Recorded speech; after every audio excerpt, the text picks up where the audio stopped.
Il y a quelque chose qui se passe en ce moment même, dans un endroit que tu ne peux pas voir, dans un silence que tu n'as pas été invité à entendre. Une décision est en train d'être prise. Pas par toi, pas par quelqu'un que tu connais, par quelque chose de bien plus grand que tout ce que tu as essayé de contrôler jusqu'ici. Et ce mouvement, cette décision silencieuse qui s'accomplit pendant que tu respires, elle concerne exactement ce que tu portes depuis trop longtemps sans savoir si quelqu'un au ciel l'avait vraiment vu. Et si cette décision te concerne si profondément, c'est peut-être parce que ce que tu portes n'est pas seulement une blessure ancienne. C'est aussi cette sensation que quelque chose depuis le début n'a jamais été entièrement révélé. Tu as continué à avancer, tu as respiré, tu as répondu au message, tu as fait ce qu'il fallait faire, mais quelque part en toi, une question revenait toujours au même endroit. Pourquoi cette personne a laissé autant de poids derrière elle? Pourquoi certaines paroles continuaient à résonner bien après avoir été dites? Pourquoi certaines présences, même lorsqu'elles n'étaient plus là, semblaient encore toucher ta paix comme une main invisible posée sur ta poitrine? Au début, tu as essayé de ne pas donner trop d'importance à ce que tu ressentais. Tu t'es dit que c'était peut-être ton imagination, que la blessure t'avait rendu plus sensible, que tu devais pardonner, comprendre, avancer, ne pas juger trop vite. Et pourtant, chaque fois que tu essayais d'enterrer cette impression, elle remontait autrement. Après certaines conversations, ton esprit restait plein. Après certains silences, ton cœur se serrait. Après certains sourires, quelque chose en toi savait qu'il y avait plus que ce que les yeux pouvaient voir. Ce n'était pas forcément de la méfiance, ce n'était pas une faiblesse, c'était peut-être le ciel qui commençait à te prévenir avant que la vérité devienne impossible à ignorer. Parce que Dieu ne révèle pas toujours les choses en faisant trembler tout autour de toi. Parfois, il retire simplement la paix d'un endroit où ton âme ne devait plus rester. Il te laisse sentir le poids d'un lien, non pas pour te tourmenter, mais pour que tu comprennes enfin que ce que tu appelais patience était peut-être devenu une prison. Quand Dieu retire le masque, il ne le fait pas pour remplir ton cœur de haine. Il le fait pour que tu arrêtes de te condamner à la place de celui qui t'a blessé. Il le fait pour que tu comprennes pourquoi certaines personnes rendaient ta vie plus lourde sans jamais sembler coupables de rien. Pourquoi certaines paroles affaiblissaient ta foi au lieu de la fortifier? Pourquoi tu continuais à porter une culpabilité qui n'était jamais née en toi, mais qui avait été déposée sur toi par quelqu'un d'autre? Et c'est là que la justice commence à prendre une forme que tu n'avais peut-être pas imaginée. Elle ne vient pas seulement pour atteindre celui ou celle qui t'a fait du mal. Elle vient aussi pour te détacher de ce que cette blessure a laissé en toi. Parce qu'il existe des chaînes qui ne ressemblent pas à des chaînes. Elles ressemblent à des souvenirs qui reviennent trop souvent, à une peur de te tromper encore, à une difficulté à faire confiance, à cette impression étrange que tu dois encore protéger l'image de quelqu'un qui n'a pas protégé ton cœur. C'est pour cela qu'est né le guide « Quand Dieu retire le masque », comment découvrir qui agit contre toi et briser les liens invisibles. Il n'est pas né comme une simple lecture de plus. Il n'est pas né pour nourrir la curiosité ou pour pousser quelqu'un à regarder les autres avec suspicion. Il est né pour accompagner ceux qui sentent déjà que Dieu révèle quelque chose, mais qui ne savent pas encore comment traverser cette révélation sans se perdre dans la colère, dans la peur, dans la confusion ou dans le doute. Je l'ai laissé juste sous cette vidéo, dans le premier commentaire épinglé, dans un espace séparé et sûr, parce qu'un sujet comme celui-ci ne doit pas être touché avec précipitation. Si cette parole te rejoint, tu n'as pas besoin d'avoir peur de cliquer. Ce guide a été préparé pour celui qui a vu des signes, qui a senti des alertes dans son esprit, qui a compris que certaines présences apportaient plus de confusion que de paix, mais qui se demande encore s'il doit attendre, pardonner une fois de plus, s'éloigner, ou enfin laisser Dieu briser le lien qui continue de ramener le même poids. À l'intérieur, tu trouveras une direction pour reconnaître les masques sans devenir méfiant envers tout le monde. Discerner les intentions cachées sans nourrir la haine. comprendre qui agit contre toi sans perdre ton cœur dans l'amertume et briser les liens invisibles avec calme, avec foi, avec cette certitude que Dieu ne révèle jamais une vérité à son enfant pour le détruire. Il révèle pour libérer, il libère pour restaurer. Et il restaure pour que ce qui t'a blessé ne décide plus de la forme de ton avenir. Alors si cette partie de la parole a touché exactement l'endroit que tu essayais de cacher, même dans tes prières, ne la traite pas comme une coïncidence. Peut-être que Dieu est déjà en train de retirer de ta vie ce qui continuait à parler contre ta paix. Peut-être que cette décision silencieuse, celle qui s'accomplit pendant que tu respires, ne concerne pas seulement la justice contre celui ou celle qui t'a blessé. Elle concerne aussi le moment où le ciel te sépare enfin du poids que cette personne avait laissé sur toi. Et si tout cela arrive maintenant, ce n'est pas parce que tu es tombé sur ces mots par hasard. C'est parce que cette heure avait été gardée jusqu'à ce que ton cœur soit prêt à entendre la vérité sans la fuir, et jusqu'à ce que le ciel puisse enfin te montrer que celui qu'il protège n'est jamais oublié. Tu es l'élu gardé pour ce moment. Pas une figure de style, pas une consolation, une réalité. Ton nom a été écrit avant que le monde existe dans sa forme actuelle, et ce qui te semblait être du silence de la part du ciel n'était pas de l'indifférence. C'était de la précision, une précision que tu n'avais pas encore les yeux pour voir. Parce qu'il y a des nuits où tu as regardé le plafond de ta chambre et où quelque chose dans ta poitrine s'est serré sans que tu puisses lui donner un nom. Tu n'as pas pleuré à voix haute. Tu as fermé les yeux et tu as attendu que le matin arrive pour ne plus avoir à rester seul avec ce poids. Et le matin est arrivé et tu as recommencé. Encore, sans que personne sache combien ça t'avait coûté de continuer. Mais ce soir, quelque chose est différent. Pas parce que tu as fait quelque chose de spécial, parce que le temps s'est accompli. Et ce que tu vas entendre maintenant n'est pas destiné à tout le monde. C'est destiné à toi, l'élu gardé pour ce moment, celui dont la blessure n'a pas été oubliée. Reste. Ce qui vient maintenant est la raison pour laquelle tu es ici. Il y a des jours où tu t'es demandé si tu avais mérité ce qui t'est arrivé. Si quelque chose en toi avait attiré la douleur. Si tu avais été trop ouvert, trop confiant, trop naïf de croire que cette personne-là était différente.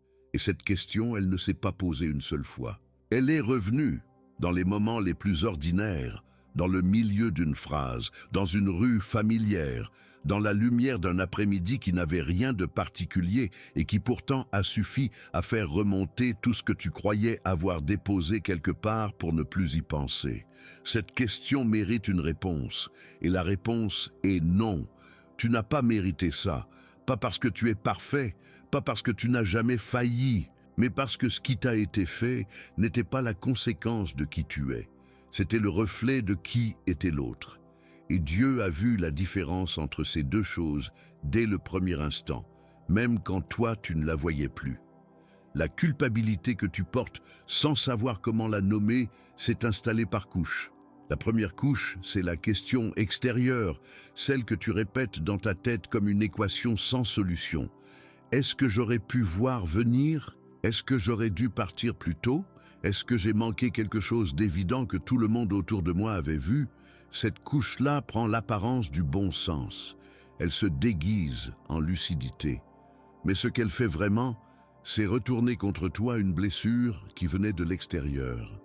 La deuxième couche est plus silencieuse et plus profonde. C'est la pensée que tu ne formules jamais complètement parce qu'elle fait trop mal à finir. Peut-être que si j'avais été différent, peut-être que si j'avais été plus, peut-être que je n'aurais pas été traité comme ça. Cette pensée-là ne crie pas. Elle opère par en dessous, constante, sourde, lente. Elle transforme ce que quelqu'un t'a fait en quelque chose qui aurait un rapport avec ce que tu vaux. Et c'est un mensonge que tu portes depuis trop longtemps. La troisième couche est celle de l'absolution. Et elle arrive maintenant. Pas comme un conseil, pas comme une leçon à retenir, comme une main invisible qui enlève quelque chose de ton épaule que tu ne savais plus distinguer de toi-même tellement tu l'avais porté longtemps. Ce qui t'a été fait n'était pas ta faute. L'attente que tu as vécue après n'était pas une punition divine. Le silence du ciel pendant ces périodes n'était pas de l'abandon, c'était de la préparation. Et ce que Dieu préparait, c'était ceci, ce moment où la balance se redresse, ce moment où la justice arrive, non pas comme vengeance, comme vérité. Tu n'avais pas à comprendre à ce moment-là pour que Dieu agisse. C'est ça, la grâce. Elle n'attend pas ta compréhension pour se mettre en mouvement. Il faut que tu comprennes quelque chose sur la façon dont Dieu voit le temps. Parce que tu as peut-être cru, dans les périodes les plus longues, que l'absence de réponse immédiate voulait dire que le ciel n'avait pas enregistré ce qui t'avait été fait, que la blessure était passée sans témoin, que personne d'important n'avait vu. Mais il y a une parole ancienne qui dit que Dieu connaît chacun de ses enfants par leur nom, que rien de ce qui leur arrive n'échappe à son regard, et que ses pensées envers eux sont des pensées de paix et non de malheur, pour leur donner un avenir et une espérance. Cette parole n'a pas de condition d'application. Elle ne dit pas « je te connais » si tu n'as jamais douté. Elle dit « je te connais ». Point. Et ton nom est dans cette promesse depuis avant que tu puisses te souvenir de toi-même. Ce que tu as vécu, la blessure, la trahison, le moment où quelqu'un a choisi de te faire du mal et a décidé que ça valait le risque, Dieu était là. Il n'a pas détourné les yeux. Il n'a pas non plus arrêté immédiatement ce qui se passait, et cette absence d'intervention immédiate a peut-être été la partie la plus difficile à accepter. Mais voici ce que tu ne savais pas encore. Il y a une différence entre Dieu qui laisse passer quelque chose et Dieu qui abandonne quelqu'un. Ces deux choses ne se ressemblent pas, et ce que tu as vécu appartient à la première catégorie, jamais à la seconde. Parce que pendant tout le temps où tu portais ce poids, quelque chose était en train d'être écrit, un dossier, si tu veux, une image, un dossier qui contient chaque larme versée en silence, chaque nuit où tu as demandé au ciel si tu méritais mieux que ce que tu vivais, chaque moment où tu as choisi de continuer malgré la douleur. Ce dossier n'est pas perdu. Il n'est pas en attente d'être traité. Il est en train d'être lu. Et la réponse qui en sort n'est pas un conseil, c'est une sentence. Ne pars pas encore. Ce qui arrive maintenant est exactement ce que tu as attendu sans oser le formuler. Dieu ne laisse pas les blessures ouvertes sans raison. Et la raison n'est jamais la punition du blessé. La raison, c'est toujours la construction de quelque chose que la blessure elle-même ne pouvait pas produire si elle n'avait pas existé. C'est une logique qui froisse le sens humain de la justice. Parce que pour nous, justice veut dire que la douleur n'aurait pas dû arriver. Pour Dieu, justice veut dire que la douleur ne sera pas vaine. Ces deux définitions ne sont pas les mêmes. Et si tu ne comprends pas cette différence, tu vas continuer à attendre une justice qui ressemble à un effacement du passé. Alors que ce que Dieu t'envoie, c'est quelque chose de bien plus permanent, une transformation de ce passé en fondation pour ce qui vient. Mais voici la partie que personne ne dit clairement, parce qu'elle est inconfortable, parce qu'elle demande quelque chose de toi qui va plus loin que rester assis et attendre. La personne qui t'a blessé n'a pas disparu dans le néant. Elle a continué à vivre. Elle a peut-être même continué à bien vivre ou à sembler bien vivre, ce qui est encore plus difficile à observer de l'extérieur. Et cette observation, cette image de quelqu'un qui semble s'en sortir sans conséquence de ce qu'il t'a fait, a peut-être été l'une des choses les plus lentes à digérer, parce qu'elle donnait l'impression que le ciel n'avait pas tenu la balance, que ce qui s'était passé n'avait pas été comptabilisé. Mais voici ce que tu ne voyais pas. Il y a des comptes que Dieu tient dans des registres que les yeux humains ne peuvent pas lire. Et aucune action, aucune blessure infligée à quelqu'un qui marche dans la fidélité ne passe sans être inscrite dans ces registres. La patience du ciel n'est pas de la complicité avec l'injustice. C'est la préparation d'une réponse proportionnelle. Et les réponses proportionnelles du ciel prennent parfois du temps parce qu'elles sont construites sur une mesure que l'impulsivité humaine ne peut pas calibrer. Rappelle-toi de ce que tu ressens en ce moment dans ton corps. Ce poids qui change légèrement de place dans ta poitrine pendant que tu entends ces mots. Ce n'est pas une coïncidence, Ce n'est pas une réaction émotionnelle ordinaire. C'est la confirmation que ce qui est dit ici atterrit exactement là où ça devait atterrir. C'est le ciel qui dit oui pendant que tu écoutes. Si tu continues à lire, tu vas comprendre pourquoi ce moment était nécessaire avant tout ce qui arrive maintenant. Il y a dans les Écritures une image qui revient sous différentes formes. L'image d'un Dieu qui voit ce qui est fait dans le secret, qui entend ce qui est dit à voix basse, qui observe ce qui se passe dans les lieux fermés où les témoins humains ne sont pas invités. Et cette image n'est pas une mise en garde pour toi. C'est une protection pour toi, parce que ce qui t'a été fait ne t'a pas été fait dans un vide. Ça t'a été fait devant un témoin. Et ce témoin, n'oublie pas, la loi de la semence et de la récolte n'est pas une métaphore agricole. C'est un mécanisme spirituel. Ce que quelqu'un plante dans la vie d'autrui, il le retrouve dans la sienne, sous une forme ou une autre, à un moment ou un autre, et souvent dans un endroit qu'il n'avait pas anticipé. Ce n'est pas de la vengeance humaine.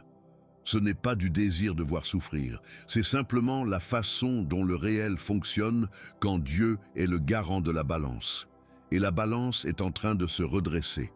Maintenant, pendant que tu lis ces mots, quelque chose est en train de s'arrêter dans la vie de celui ou celle qui t'a blessé. Un chemin qui semblait ouvert est en train de se fermer. Une légèreté qui semblait durable est en train de rencontrer son propre poids. Et ce n'est pas toi qui as causé ça, c'est la précision du ciel qui agit à l'endroit et au moment exact. Et toi, élu gardé pour ce moment, tu n'as pas à surveiller ça. Tu n'as pas à en être le témoin actif. Tu as juste à recevoir ce qui vient vers toi pendant que la balance fait son travail. Voici le premier signe que tu dois reconnaître. Il y a quelque chose en toi qui a changé depuis la blessure. Quelque chose qui n'existait pas avant. Pas seulement la douleur, quelque chose de plus solide que la douleur, une capacité à voir les intentions derrière les mots, une sensibilité aux faux semblants que tu n'avais pas développé avant parce que tu n'en avais pas eu besoin. Une profondeur dans ta propre façon de ressentir les choses qui vient directement de ce que tu as traversé. Cette profondeur-là n'est pas un dommage, c'est un équipement. Et ce pourquoi tu es équipé maintenant est quelque chose que la version de toi d'avant n'aurait pas pu porter. Ne sous-estime pas ce que la douleur t'a donné, pas parce que la douleur était nécessaire pour toi, mais parce que Dieu ne laisse rien se perdre, même pas ce que quelqu'un t'a infligé sans ta permission.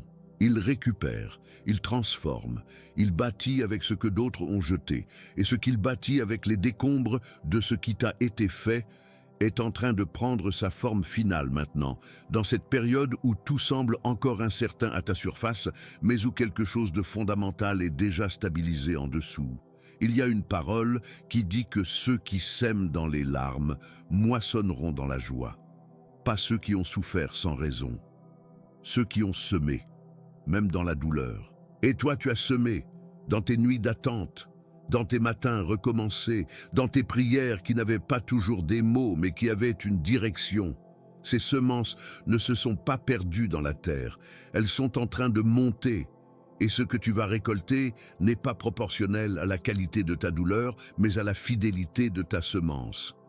Est-ce que tu sens quelque chose se déposer en toi pendant que tu lis ça? Ce n'est pas moi qui le produis. C'est quelque chose de bien plus grand que ces mots qui utilisent ces mots pour atteindre exactement ce point en toi. Reste encore un peu. La partie la plus importante est en chemin. Parlons maintenant de ce que tu ne vois pas encore sur la personne qui t'a blessé. Parce que de l'extérieur, certaines choses peuvent sembler stables, certaines apparences peuvent sembler solides. Mais il y a un mouvement qui se passe sous la surface de chaque vie humaine, un mouvement que les apparences sociales ne reflètent pas, et ce mouvement-là est gouverné par autre chose que par la logique des circonstances visibles. La personne qui t'a blessé porte quelque chose qu'elle n'a peut-être pas encore nommé. Un inconfort qui revient dans les moments tranquilles, une difficulté à trouver la paix dans les situations qui devraient la produire. Une sorte de vide que les bonnes nouvelles n'arrivent pas à remplir complètement. Ce n'est pas de la souffrance spectaculaire, c'est quelque chose de plus subtil et de plus profond. C'est le signe que quelque chose dans sa vie cherche à se rééquilibrer et que ce rééquilibrage est en cours, qu'elle le comprenne ou non, qu'elle le nomme ou non. Il ne s'agit pas de te réjouir de ça. Dieu ne t'appelle pas à la satisfaction devant la douleur d'autrui. Il t'appelle à reconnaître que la balance du ciel fonctionne et que cette reconnaissance te libère de la tâche impossible de faire toi-même justice. Tu n'as jamais eu à t'en charger. Tu n'as jamais eu les outils pour le faire correctement. Et ce que tu aurais produit si tu l'avais essayé n'aurait pas été de la justice, ça aurait été du bruit. La justice du ciel est silencieuse. Elle ne s'annonce pas.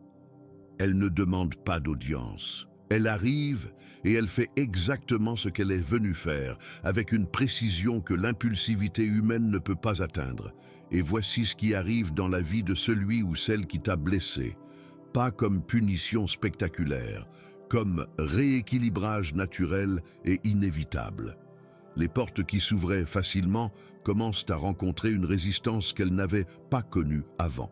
Les personnes qui apportaient de la légèreté commencent à se distancer ou à voir des choses qu'elles n'avaient pas vues. Les projets qui semblaient assurés commencent à demander plus d'efforts que prévu. Et dans le silence de ces nuits à elle, ou de ces nuits à lui, quelque chose revient. Quelque chose qui ressemble à une question sans réponse facile. Et cette question est liée à toi, à ce qui t'a été fait, à la blessure qu'il ou elle a laissée en croyant pouvoir partir sans conséquence. Cette question, tu n'as pas à l'entendre de sa bouche. Elle existe et elle fait son travail. Voici maintenant la partie que très peu de personnes sont prêtes à entendre. Celle qui change tout si tu la reçois vraiment. Ce que tu as traversé t'a préparé pour quelque chose que tu ne pouvais pas porter avant.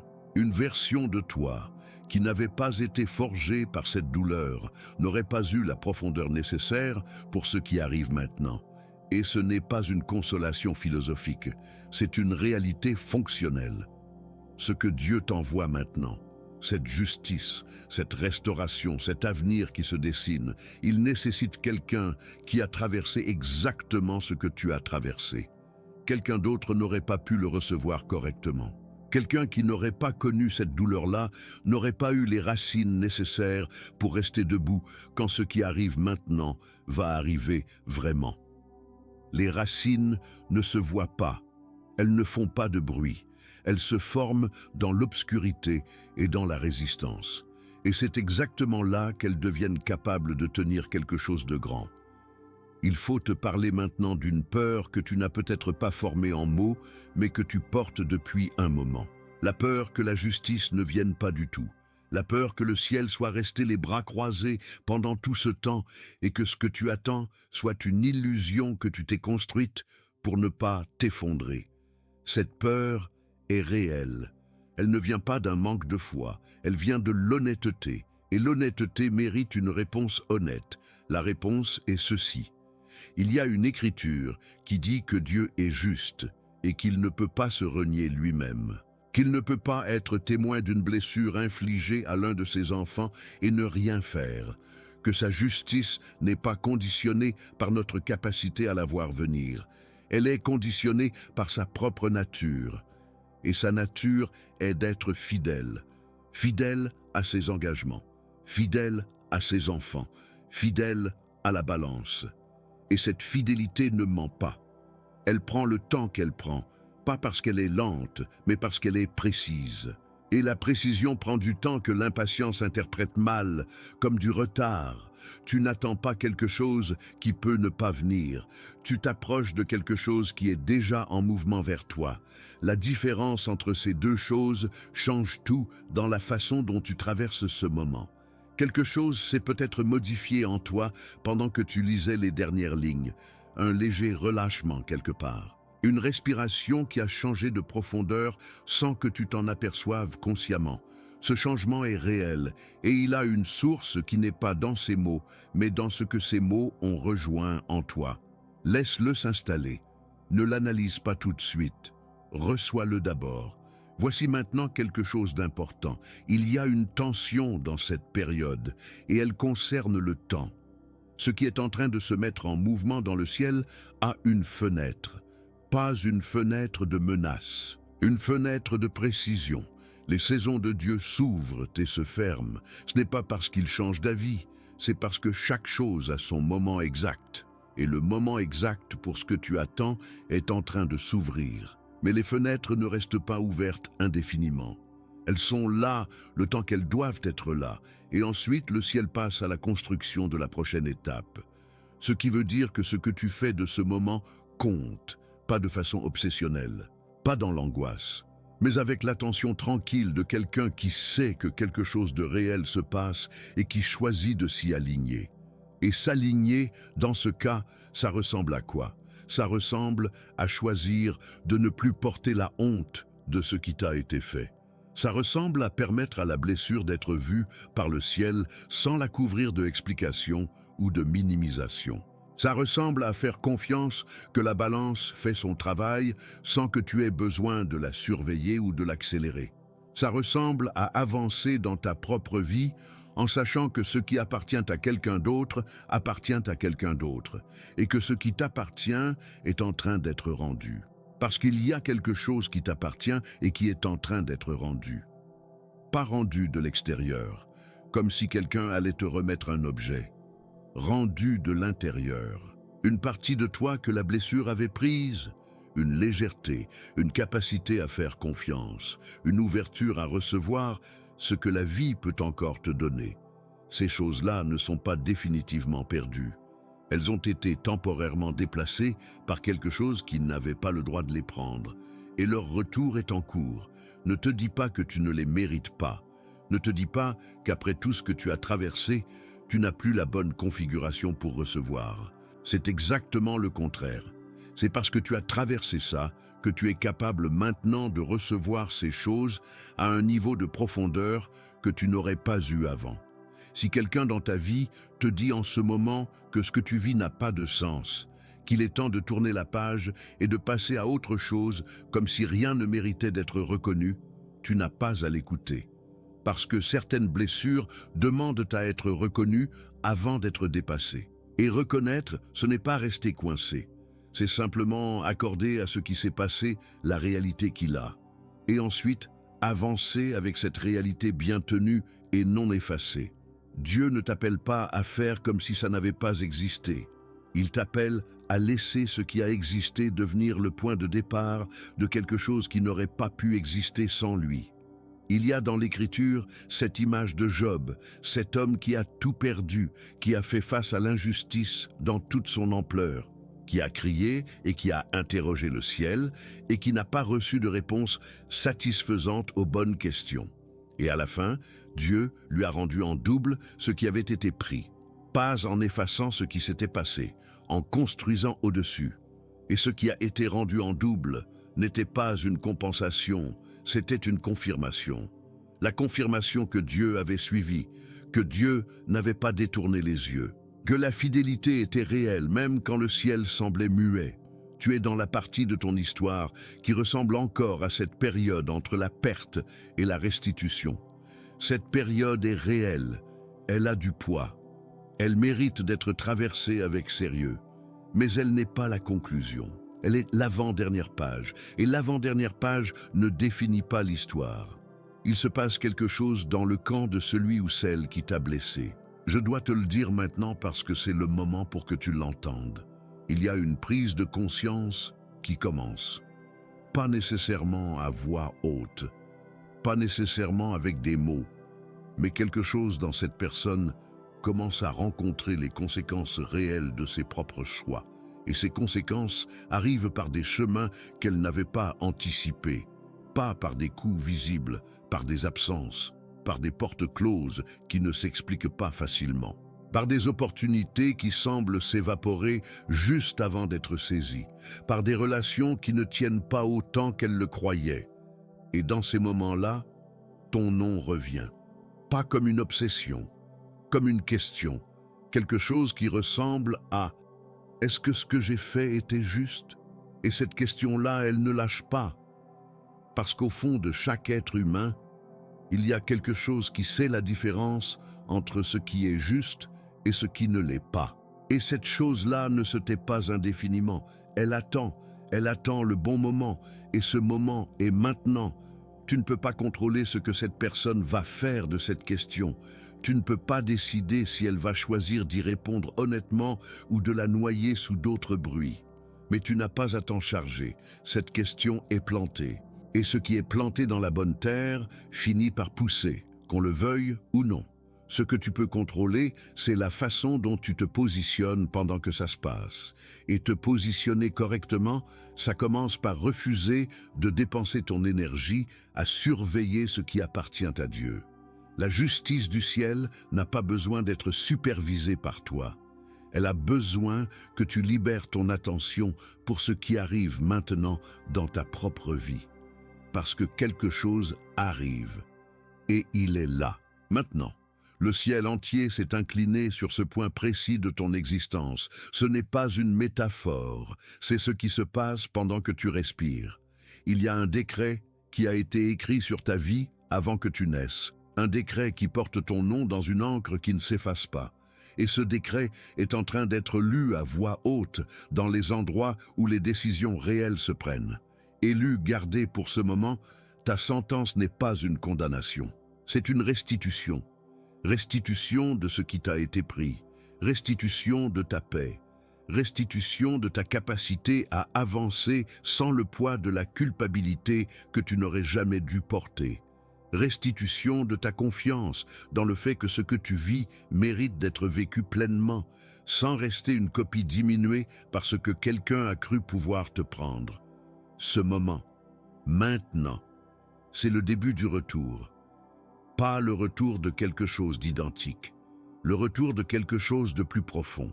Parce que ce qui revient maintenant a été transformé par ce que tu as traversé. Ce n'est pas la même légèreté que tu avais avant, c'est une légèreté qui a des racines. Et une légèreté avec des racines ne peut pas être emportée par le premier vent qui souffle. Dieu dit quelque chose sur toi dans ce moment précis. Il dit que tu n'as pas été oublié.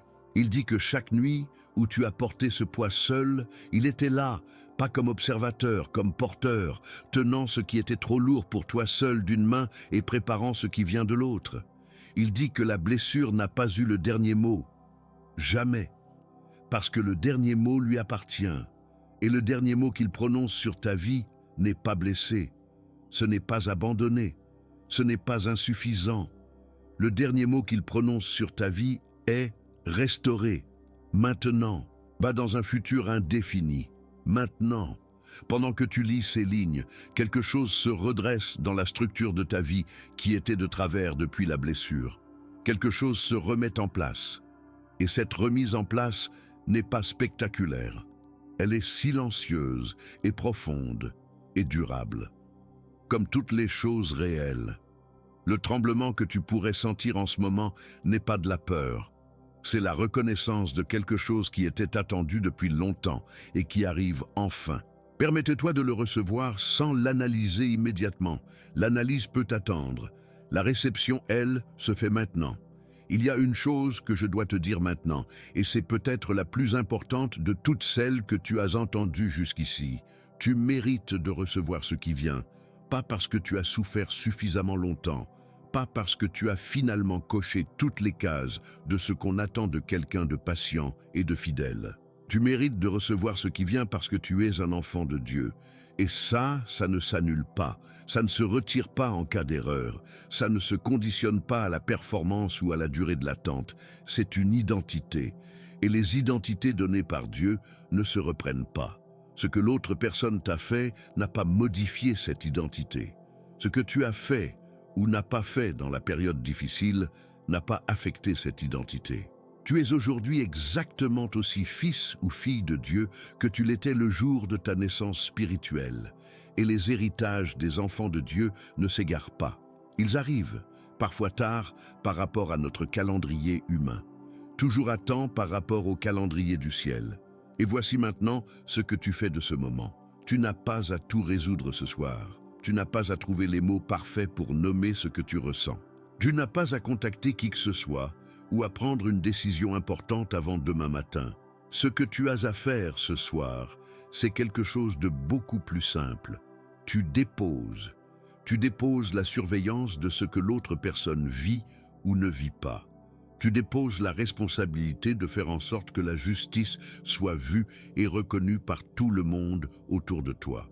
Tu déposes la pression de devoir justifier à ta propre histoire pourquoi tu mérites d'aller bien maintenant. Et tu reçois la confirmation que le ciel t'a vu, que la blessure a été enregistrée, que la balance est en train de se redresser, que ce qui vient vers toi est réel et qu'il arrive dans le bon temps.